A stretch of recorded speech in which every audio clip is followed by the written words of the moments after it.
There's a fee on your investments you never see, never get a bill for, and never have to approve.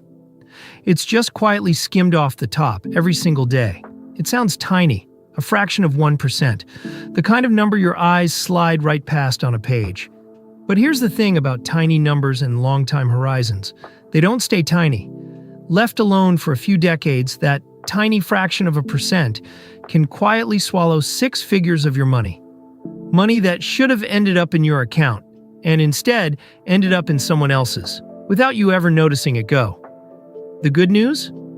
This is one of the very few costs in all of investing that you can control completely. You can't control the market.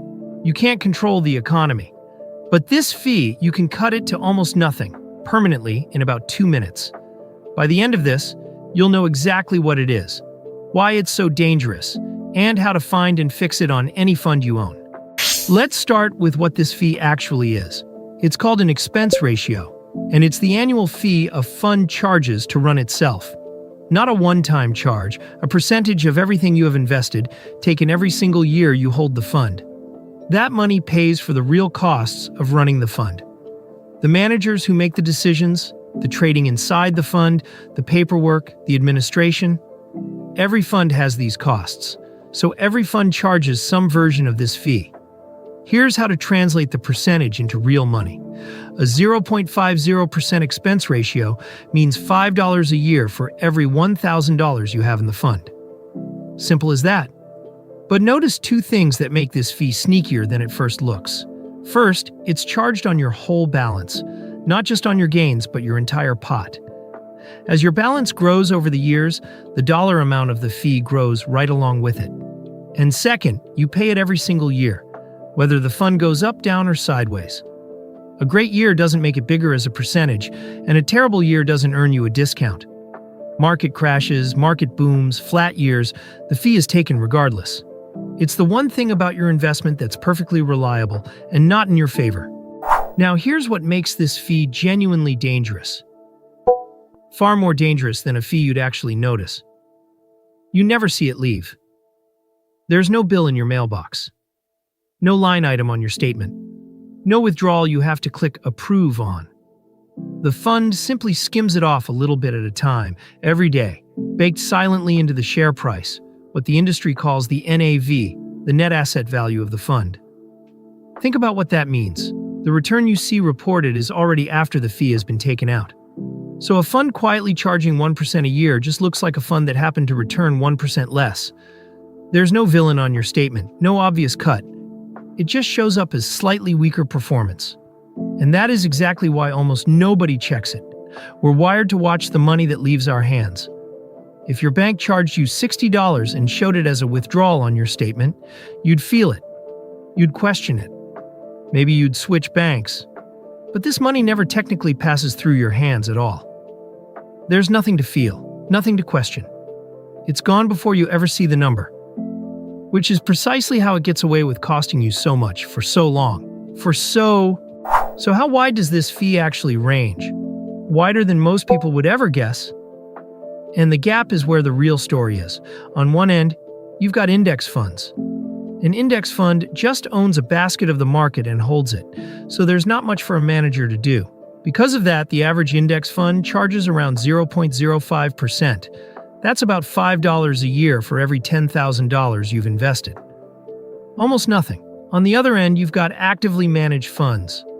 These have a manager and a team actively trying to pick winners and beat the market. The average actively managed fund charges around 0.60%, roughly $60 a year per $10,000 invested. That's more than 10 times as much as the index fund. And here's the uncomfortable part. You're paying that big premium for a manager who's trying to beat the market, something the large majority of those funds fail to do over the long run. Same market, same companies underneath, wildly different toll on your money for a service that usually doesn't deliver. Okay. But a fraction of a percent still sounds harmless, right? $5 here, $60 there. How does that ever add up to 6 figures? Here's the trap. A fee isn't just the dollars it takes from you today. It's all the growth those dollars would have earned if they'd stayed invested and compounded for you over the years. That's called fee drag. And the cruel part is that it compounds against you year after year in exactly the same way that returns compound for you. Every dollar skimmed is a dollar that can never grow. Let me make it concrete. Take $100,000 invested in growing at 7% a year for 30 years. At a low expense ratio of 0.05%, that money grows to roughly $750,000. At a 1% expense ratio, same 100,000, same 7% return, same 30 years, it grows to only about $574,000. That fraction of a percent difference in the fee quietly cost you around $176,000. Stop and sit with that for a second. The difference between those two fees is more than your entire original investment, handed over invisibly, a few dollars at a time, for nothing you ever felt. You didn't approve it, you didn't see it, and you certainly didn't get anything extra for it. That's the part that should make you a little angry, and a lot more careful. So here's the fix. And it's the rare money problem you can actually solve in about 2 minutes. First, find the fee. Every fund publishes its expense ratio. It's on the fund's fact sheet, and it's on basically any broker's quote page for that fund. Look for the line labeled expense ratio or net expense ratio. It's not hidden in fine print on purpose, it's just that almost nobody bothers to look. Next, judge it with a simple rule of thumb.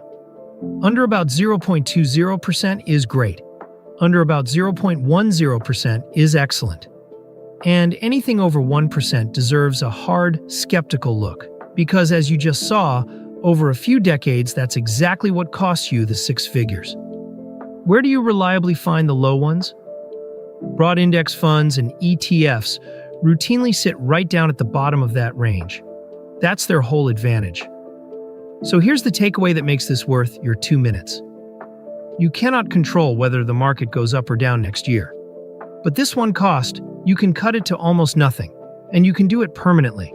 One check, one decision, and every future year of compounding gets to work for you instead of against you. So let's pull it all together.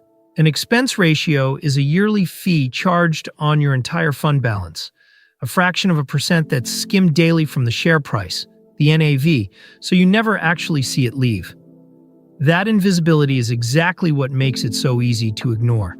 The range is enormous. Index funds average around 0.05%, while actively managed funds average around 0.60%, over 10 times more, for a service that usually doesn't beat the market. And because that fee robs you of compounding too, the damage snowballs. A 1% ratio versus a 0.05% ratio can quietly cost you around $176,000 on a $100,000 investment over 30 years, more than the original investment itself. The fix is the rare, easy one. Check any fund's expense ratio on its fact sheet, aim for under about 0.20%, and favor low-cost index funds. It's one of the only costs in investing you can cut to almost nothing, so cut it. If this helped you see a fee you'd never even noticed before, hit subscribe, because that's exactly what this channel is for, the money mechanics nobody ever bothered to explain. And once you've decided to go low cost, there's one more choice to make. See our video on index funds versus ETFs, where we break down which low-cost wrapper actually fits you. I'll see you there.